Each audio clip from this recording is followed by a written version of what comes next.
Hi everyone, Andrew here. Today I'm going to be talking about the Abandoned Trilogy by Meg Cabot. This is the first book that I've done that we've voted for in the club and has actually won. And I try to avoid that, but I kind of know that we're never going to really read the rest of that series. The only one we kind of did that for was The Giver, and even then it was barely one that we did that with. So I figured I'd get my chance to talk about all three books and give you a brief outline of the plot and a brief outline of my thoughts on them. Okay, I'd like to state right now that I apologize for some of the sporadicness of this story and some of me not knowing the character names of certain people and this and that. It's been 2 weeks since I read the third book, so it's been a little bit longer since I read the first and the second. And I tried to look up like Wikipedia pages and Amazon pages to get a better remembering of the stories, and all they give me is the basic outline on the back. And that tells me next to nothing. And these are very complicated, very heavy stories. Anyway, going back to the story. So start with the first book, Abandon. Now, I'm going to have to tell this one a little out of order of the way it's written in the book. Because in the way it's written in the book, it's a lot of, here's the present time. Now, flashback, flashback, flashback, flashback. Present, flashback, present, flashback. And it's really complicated. I did try to tell this.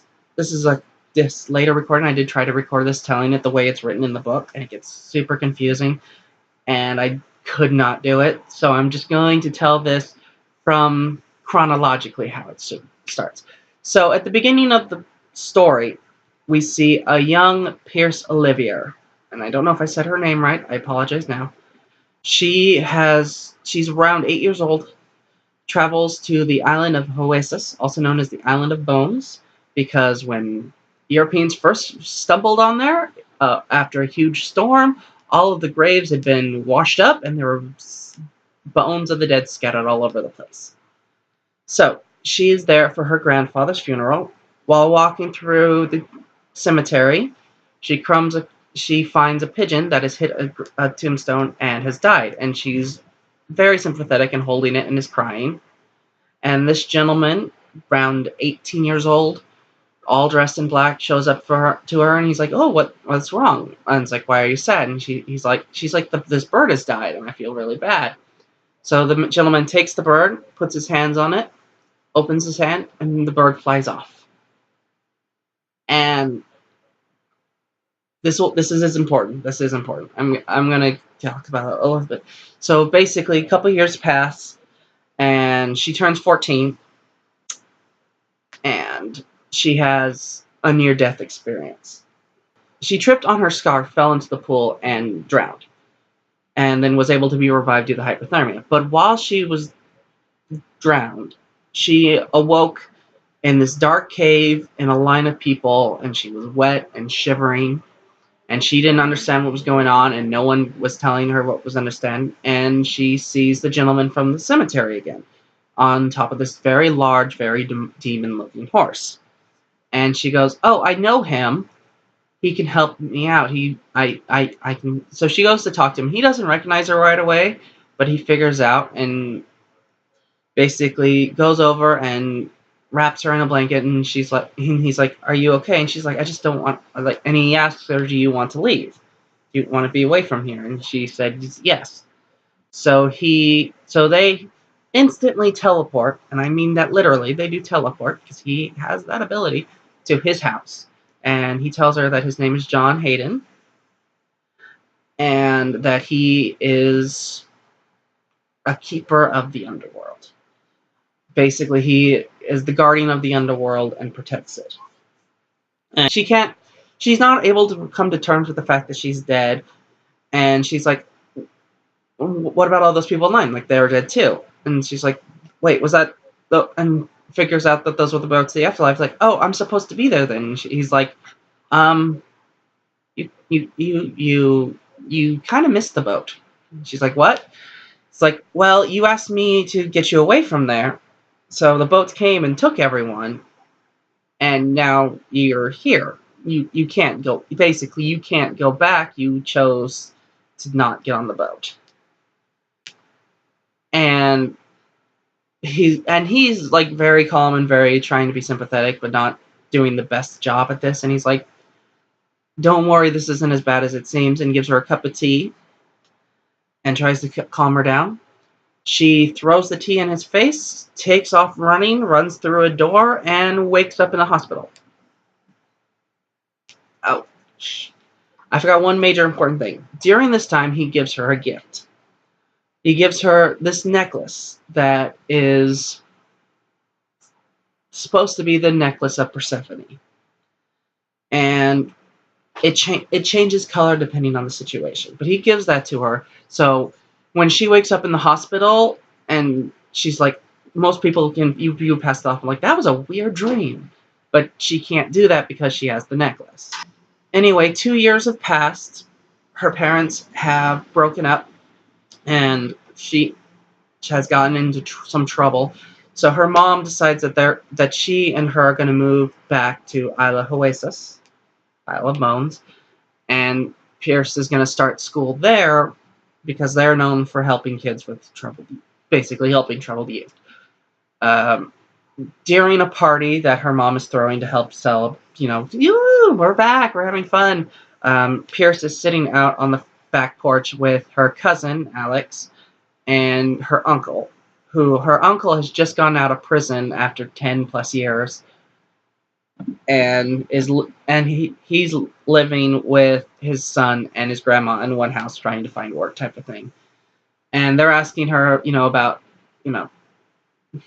near-death experiences. Does she see the light? This and that. And she's, can't tell them the truth because no one believes her. So she gets sad and annoyed and gets on her bike and takes off and ends up in the cemetery. And John is there. And she's like, and this is one of those things, like, this is my problem with this book, and I will go way more into detail of this later, but this author, for especially this book, does not have the characters talk. And I don't mean they don't say things, I just mean they don't talk like human beings. So there's things like she's trying to apologize to him for stealing the necklace, and he just gets mad and takes the necklace and throws it as far as he can. Basically, she goes into school the next day, meets a friend who's friends with Alex, and a group of the popular kids are like, "Oh, you're the new girl, and you live in the rich, private, securityed apartment buildings, correct?" "Yes. We have a tradition here on the island known as Coffin Day. And what we do here at the school is we build the coffin and then hide it, and then it's a big celebration. Everyone goes looking for it, type of thing. But we've had a bunch of the other students try to steal it, plus it's actually illegal. So, they're like, can we build at your place because you have security and no one will come after it?" And Pierce agrees to this, much to her cousin's disagreement. He hates those kids, and you find out in later books why. But yeah, he hates those kids, and she's like, I don't want to be friends with them, but I'm not gonna say no, type of thing. And she ends up getting the necklace back, and she ends up talking to the cemetery sexton, who knows about John and knows what he is, and he explains to her, and he was actually human once upon a time. He was a part of a ship and he drowned. And the day of the coffin day is in celebration of him because people have seen his spirit and they seen him, and they're like, "Oh, the spirit is here. It must be his spirit unable to rest because he drowned at sea and was never given a proper burial." So they invented Coffin Day as a result, which is kind of interesting.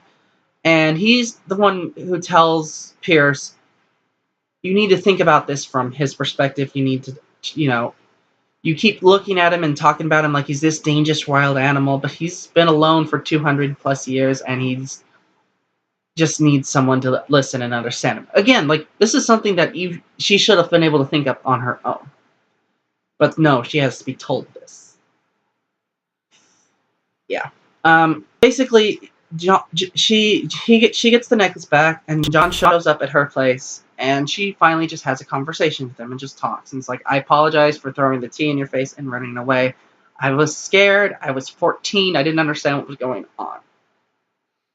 And slowly he comes to accept that, and they develop this connection, and it's a little better. This is pretty actually far in the story. There are some little things that I brushed over, but basically part of the reasons that she's been a little weirded out and thinks he's dangerous is that John has hurt a couple people while she was on, basically in the 2 years between when she died and when she ended up in the island. And yeah. So that's part of the reason that she thinks he's dangerous. And that's the majority of the bulk of the story is putting together what we know of the past. I'm going to say spoilers right here.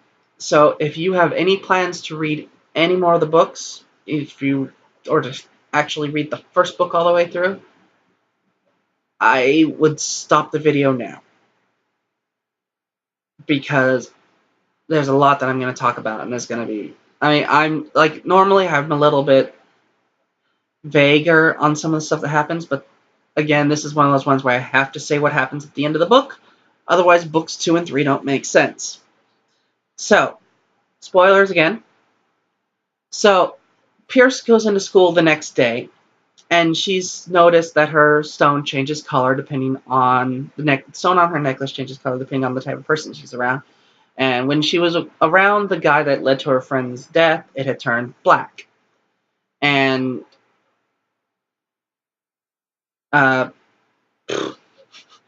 John had told her that there are these dangerous people and these dangerous beings known as the Furies, and they are pissed off at John and are trying to make him suffer. And the best way to make him suffer is to make her suffer. So they are going after her. Pierce is at school, and her grandmother shows up and is walking towards her, and Pierce notices that her necklace turns from its normal color to pitch black. And she figures out that that means that her grandmother is a Fury. And she starts questioning her grandma, and it's like this and that, and it's like we've been and the grandmother basically reveals everything. It's like, we've been planning to get at John for years. We planned to use your mother, but John had no interest in your mother. And then, some reason whatsoever, he had an interest in you. And Pierce figures out, she sent me the scarf that I tripped over and fell in the pool. My grandmother killed me. And basically, like, grandma flat out admits, yeah, I did that. And now I'm going to make you suffer. And goes to reach for Pierce. John shows up, grabs Pierce, and they both poof and vanish.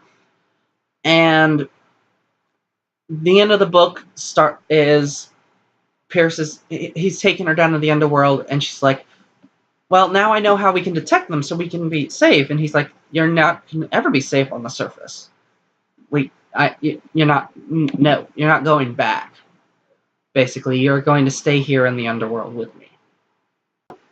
I'm going to talk about this book specifically a little bit before I get into the plot of 2 and 3, because I could completely understand if someone doesn't finish this book. I can also understand if someone stops at this book and doesn't read further. Because this book is rough. Like I said, the main characters do not talk to each other. They do not have real conversations. So much so that I was screaming at certain points when reading the book. I'm like, just freaking talk to each other! You could solve all of this if you just had a conversation! And there are other books that are like this, but usually there's a little more, like, they're actually fighting or something of this nature. Because this is something you see in, like, comic books, like when two heroes meet and they just start attacking each other. it's kind of like that. It's like, this could be completely solved if one of you just said something. If you said, but there's the entire thing of this where it's like he doesn't explain anything to her, so she doesn't understand anything. So she keeps reacting strongly, and he keeps going, why are you reacting so strongly to me saying we're gonna live together forever? It's like, you didn't explain anything. You didn't tell her why. You didn't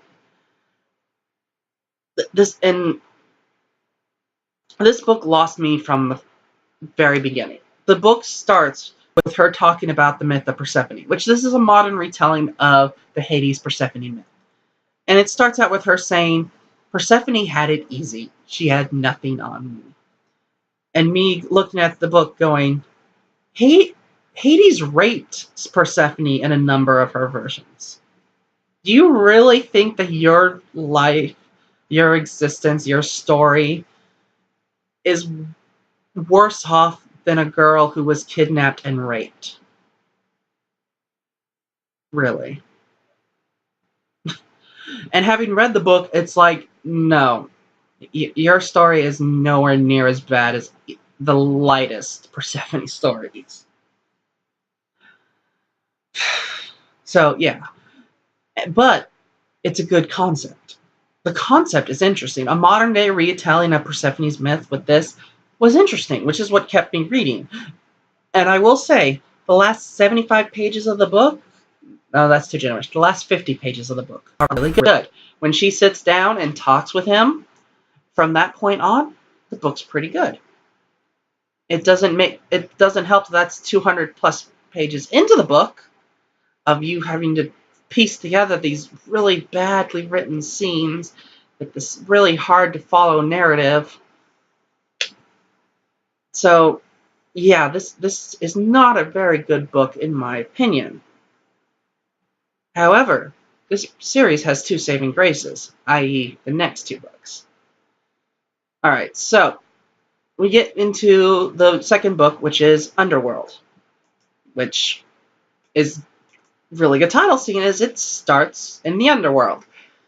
And basically, she's kind of the story starts with a dream, and it's a dream of her watching John drown, and she comes to realize that she truly, deeply cares about him, maybe even possibly loves him, which I really liked, honestly. It's a smidge, a little too 180, a little too like, oh, he's a wild animal, I love him, but there's very few stories that will have, especially these teen romance fiction books, that will have a character admit that so early.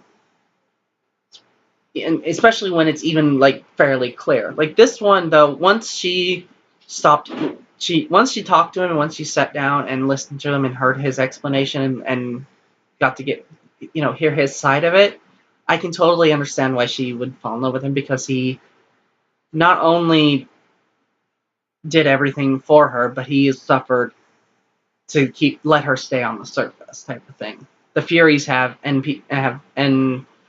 attacked him and these and that, so that she can be saved. So I get that, and it works well, and it doesn't change story extremely, but it adds a lot to it, and it's part of the thing that makes these next two books a little stronger. So anyway, she wakes up from the dream, and basically John's like, oh, I have to go and help out with the line and keep things in line, keep things going. But are you hungry? And she's like, yeah, I could eat. And a tray of food magically appears. And she's like, how did that happen? And John's like, it's just something that happens out here. If you wish for something, it will appear. And she's like, okay, well, and he takes off to go do his job.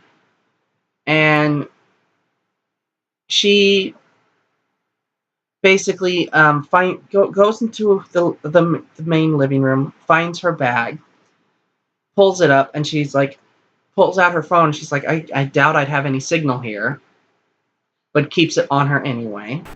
Sees a small figure running, and so she goes chasing after it, and it turns out that John isn't the only inhabitant of the underworld. There are actually a group of six or seven other sailors. And these were other sailors that had been on John's ship. And basically, we find out that John was thrown overboard because he had committed mutiny. That the captain of the ship had been making bad choices and harming and risking the life of the crew, and John had led a mutiny with these sailors and lost and got thrown overboard for it. And as basically as he gave them all the option, and they all chose to stay with him. So they all live with him in the underworld, keeping things in check and in line.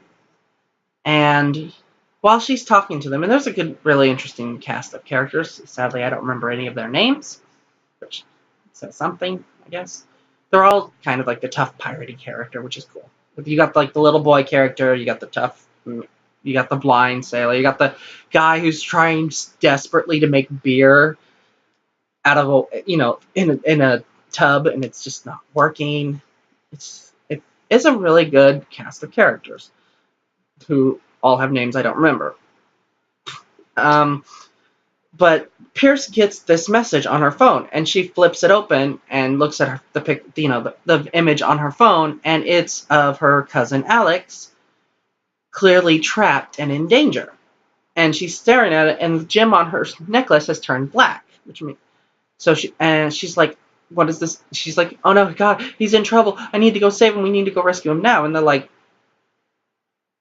"You mean like our things?" And they each have their own device that kind of like a cell phone, kind of like a tablet, that works specifically with the underworld. It's like, yours is weird. Yours should not be able to work down here, because none of the others have ever done that. But it's showing you things. And John shows up, and they talk, and she's like, "I'm really worried. I really think he's in danger." And John's like, "This could be from any time. We don't know when or where. But I understand that you're worried, and I will go and look." And she's like, "I'm going with you." And he's like, "No, you're not. The entire reason you're down here is I'm trying to protect you." And eventually he reneges, and they go off and back to this human world.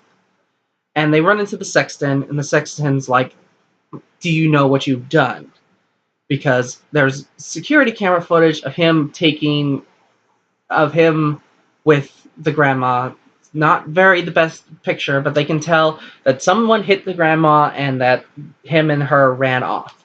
So there is now a bounty for any information on her of about $1 million from her dad, because her dad's a rich billionaire tycoon. Basically, it's the 21st century. You can't just kidnap a girl and take her to the underworld. And while John and the sexton are talking, Pierce gets attacked by one of the landskeepers who is possessed by fury. John comes to her to try and protect her, and Pierce knocks him out with a flower pot. They then teleport to her house, and she's like, "Why'd you bring me here?" And he's like, "It's the first place I thought of." Runs into her uncle, tells the uncle that we're involved in drugs. This is where people are after us. Please don't tell my mom. And basically, Grandma shows up and, threatens to call the cops. And Pierce and John teleport again to the pier where they're having coffin night, the big celebration. During this entire time, there's also a hurricane threat coming in. John believes they're in a lot of danger and that things are getting a little too hectic, so he calls in the other sailors from the underworld to help. They run into Kayla, who is Alex's friend and is Pierce's friend, who developed an instant crush on one of the sailors, who I'm pretty certain is named Frank. I remembered one is named Frank, and I'm pretty certain it's that one. Anyway, they run into Alex, who is in full-on everything's the world's fault mode. So he's basically like, "Oh, look, it's Pierce. Now she's deigned to look upon us poor mortals. And she's like, I came here to save you, you ass. And he's like, well, where were you the other 17 years of my life? And just like being full on whiny thing. So him and John get into a verbal argument, and John gives him the verbal beatdown, and basically sends him home with Kayla and Frank. Pierce's dress gets dirty. She goes into a bathroom to change. She switches into a dress that she picked up while they were at her house. And then they get attacked by two Furies dressed as cops, or just in the body of cops. One of the cops gets knocked unconscious. The other one, Pierce takes her necklace and shoves it against the skin and ends up killing the Fury. So, cool. Yay. Found out how to do that. John has his little PDF that tells him like what's happening in the underworld, and it tells him that Alex has died. And of course, Pierce is devastated and demands that they be taken to him. John and Pierce managed to bring him back to life in the same way that John had brought back the other members of his ship crew. So he's alive, but he cannot stay on the surface world. He has to return to the underworld with them. Frank shows up with Kayla, and then shortly after, a bunch of cops show up, and they can't explain the situation. They can't do this, so John teleports all of them to the underworld, and that's how book 2 ends. And I know I missed a lot. But again, this book is super dense. It's very complicated. Even though some others would argue this plot is really simple and stupid, it's actually got a lot to it now that I've set to sit down and talk about it. Not as much as book 3 does, though. So, here we go. Alright, so the start of book 3 is Pierce is helping out in the underworld to keep the line in motion. She's handing out waters because parts of the underworld have gone a little bit chaotic. Temperature has gone up dramatically, and she's giving water to help keep the people going to the good side of the world's line in control, while the evil side of the line is rioting and causing trouble. Alex shows up with a whip that just showed up, that Pierce tells him was given to him by one of the Fates. And the Fates are the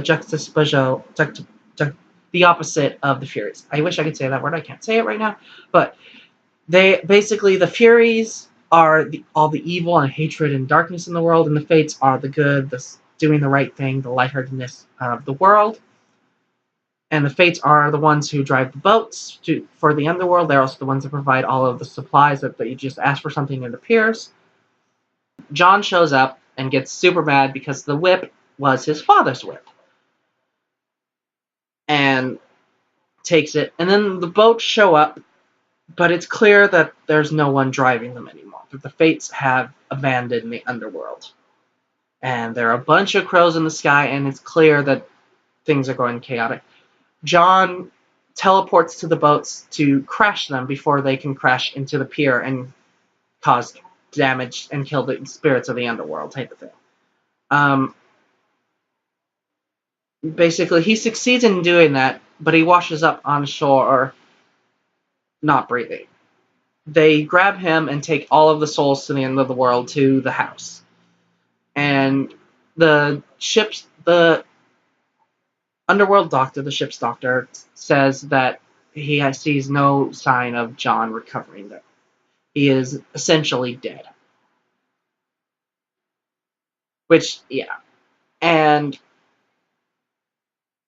Pierce gets this idea in her head that because this is the Hades myth, because this is similar to that, then if Hades isn't death, then there has to be a Thanatos, or something along those lines. Basically, there has to be a god of death. Because Hades isn't god of death, he's the lord of the underworld, this and that. And everyone's like, we have no reason to believe what you're saying is true. And she's like, okay, well, what we need to do is we have to go to the surface and get boats. And everyone's like, how would that even work? And she's like, no, I'm in charge. I'm the queen of the underworld. This is what I'm saying we're doing. Can you think of anything better to do? So Pierce, Alex, Frank, and Kayla all go to the surface. Pierce took the whip of John's father and has carried it with her to the surface world. So they go to the cemetery sexton's house and are like, you're the closest thing we have to someone who knows anything about the underworld and what we can do and this and that. Can you help us? We need boats, and we need to find this. We need to find the Thantos guy.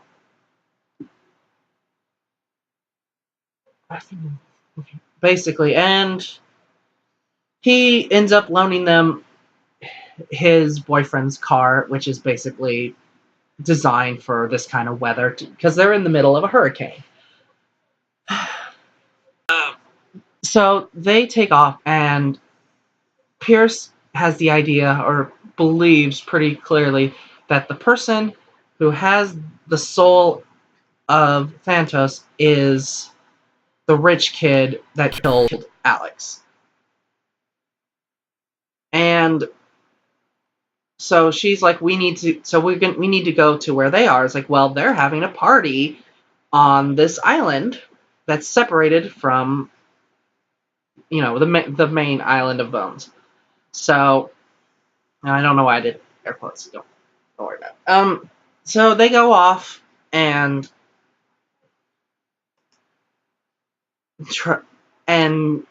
are able to make it to the island, but barely. And she is alone talking to the guy who, it becomes very clear that he is actually Thantos and he's the one in charge of this. Pierce knows that she has to get close enough to him to stick the necklace on to have even the slightest chance of killing him, or killing the being inside of him. So she grabs him and kisses him very hard, and then sticks the necklace against him and causes and basically kills off the god of death. And in doing so, John awakes and instantly teleports and punches the guy in the face that kissed. Things like, how dare you kiss my woman, type of thing. And he grabs her and they teleport back to Pierce's house. And at this point, he's like, we're gonna go introduce ourselves to your parents. And she's like, no, we're not. And he's like, yes, we are. And goes downstairs and it's like, hi. And the mom's freaking out and this and that. And he's like, it's a really good scene. It's really hard to describe, basically, because they tell the parents everything that's gone on, everything that's happened, and the mom is unable to accept any of it. The dad is a little bit better at accepting it, and is able to provide. He's like, oh, you need ships. You need large vessels that can do this. I can help with that. Let me make some calls. And he makes some calls, and then him and John teleport to go get the ships to take to the underworld. Pierce and John's like, please don't do anything, Pierce. I know what you're thinking. Please don't do anything. The cops show up because not only has she been wanted and this and that for all the trouble, but the family that the villain that they attacked and punched in the face, has pressed charges, so they're there to take her in for questioning. And her mom is there, her uncle's there, and Alex is there. And the uncle just looks at Alex and looks at Pierce and goes, I will create a distraction. You take the bike out back and you run as fast as you can. And she does, and it turns out, it becomes clear that one of the cops is possessed by a fury and starts shooting at her and starts chasing after her with a gun out the window. and she ends up in the graveyard and heading towards John's plot, or basically heading back to the entrance to the Underworld. She runs into the sexton, who is talking very oddly and she's able to figure out that he is not alone, and it's like, nope, her grandma's there with a knife to Kayla's neck, and Kayla's like, they killed Frank, and they killed the sexton's husband, and it's like, and basically, uh, Pierce is just like, I've had enough. And she takes out the whip and just smacks her grandma in the face with it. And it turns out, like, she'd passed all these people while going into the cemetery, all thought they were all cleaning up the graves and this and that. Like, no, they're all Furies. And they're all there to kill her. And she uses the stone to get out the spirit out of the Fury out of her grandma. And then she figures out, I can rub the tip of the whip to the stone, and I'm able to just smack people with my whip, and the Furies die. So, plus all of the Underworld inhabitants come out to help her out. John shows up on the back of the horse to help her out. And also, a couple of the spirits from the line that she was a part of, that she'd basically helped save from the ship crashing and this and that, have chosen to stay in the Underworld and choose to help her out. And they managed to fight back. And I will leave that as that. But basically, it's a very happy ending. It's a very good, solid ending. And, whew, by far the 3 hardest books I've ever had to summarize for this thing. Just super complicated. Okay.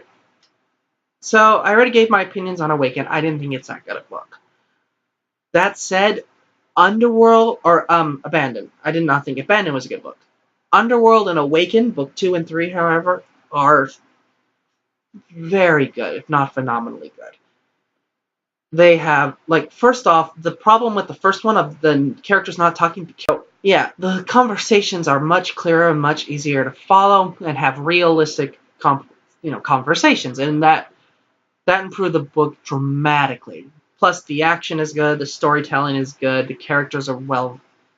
The weakest character is probably Pierce, because she's still a little flighty, a little all over the place. But once you get used to her, and once you get past that first book of her not actually having conversations, it works very well. John is a great character. I thought he was a really good, solid character. Doesn't fit the he's a dangerous beast-like character as much like the way she describes him as he does actually come off. But he's really interesting, really well written. There's a lot of good humor in it, a lot of good storytelling, a lot of good elements to it. Like book 2, Underworld, you still have a little bit of some of the bad stuff in it. You're not getting all of the details. People aren't telling you everything, so you're just like, because like the sexton mentions like John did something bad, that's why he's in charge of the Underworld, and you're like, what? And he's like, read the book. You're like, you could just say it. I'm right here. Just tell me. This would take a lot less time than me having to sit and read the... no? Fine, I'll read the stupid book. And, yeah, and there's a lot that goes on. I didn't even mention the fact that they had sex. There's a lot that I had to skip. There's a lot that is just kind of like, I forget. Like, the ending's good, the story's good. I'm very much I'm really considering owning books 2 and 3. I wish I could say skip book 1 and just read books 2 and 3, but you have, again, this is one of those, you have to read the first book to understand books 2 and 3. And some authors will go back and give you enough that you can do that. This author really doesn't. So I really do recommend reading all 3 books. That, just push your way through the first one if you can. it is a possibility. It is something that can be done.